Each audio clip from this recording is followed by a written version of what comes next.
Hi, my name is Maribeth Lachak, and I'm Director of Strategic Communications at the Canada-France-Hawaii Telescope. And I'm coming to you today from my dining room. Like many of you, staff across the observatories are practicing social distancing, which is requiring a lot of us to work from home.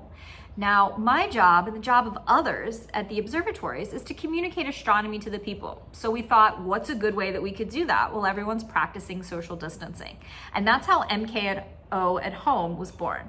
So the idea that we had was to create a series of short videos, some live interactions that answer questions about astronomy, help people walk through some of maybe the more challenging demonstrations or online materials that they see at home, give our staffs an opportunity to highlight the work that they do, and give some short informative science talks. So today's edition, since it's the first, decided to start with a friend of ours, the Imiloa Astronomy Center in Hilo. Now we've partnered with Imiloa to bring today's activity, their Pueo treasure box. So if you go to Imiloa's website, you'll see the Imiloa at Home section. And this sheet is something that you can download from that. Now I downloaded this and printed it out on cardstock. Now if you're thinking to yourself, I don't have a printer and I don't have cardstock, stay with me. I have some options at the end that allow you to customize this to the supplies that you have at home. Now, if you're wondering, why are we talking about owls on an astronomy activity? The answer is twofold. One, we love Imiloa. Imiloa is a phenomenal partner, and it's my pleasure to work with them all of the time. So we wanted to start off by highlighting one of their activities. The other is owls are a really great sort of allegory for telescopes. When we look at an owl, and this is the little Pueo, which is a Hawaiian owl, it's found only in Hawaii, we notice that owls' eyes are really large. They hunt at night, and so those eyes are a great metaphor for a telescope. The larger the eye of an animal, the more light that it can collect in a shorter period of time. That's why when we look at nighttime animals like owls, their pupils are a lot larger than animals that we see mainly in the daytime. Similarly, telescopes with larger mirrors are able to collect more light in a shorter period of time. Now to the activity.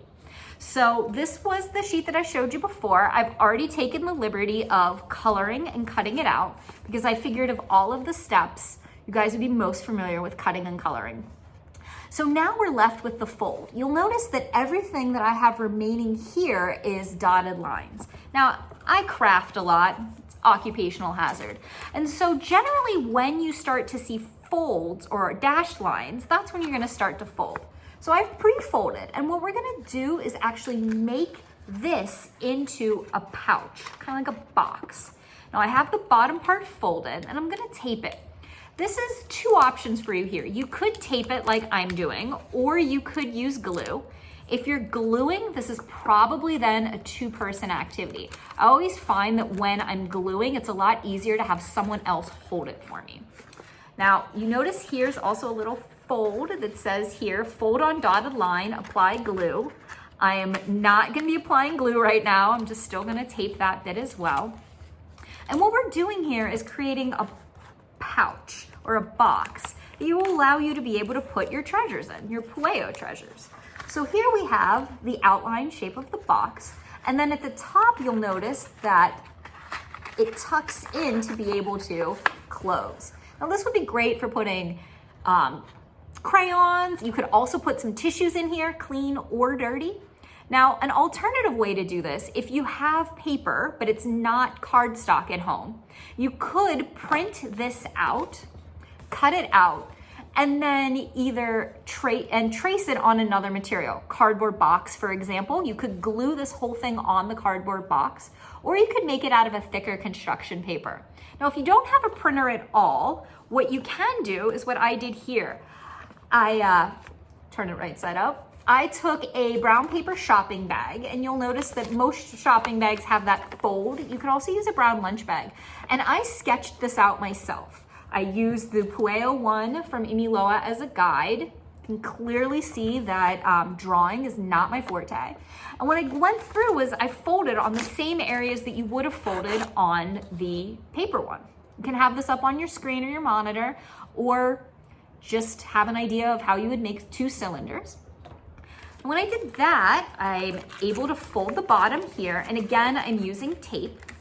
So I'm gonna tape this at the bottom, like so. And then I saved that extra bit and I made a flap like we did on the other one.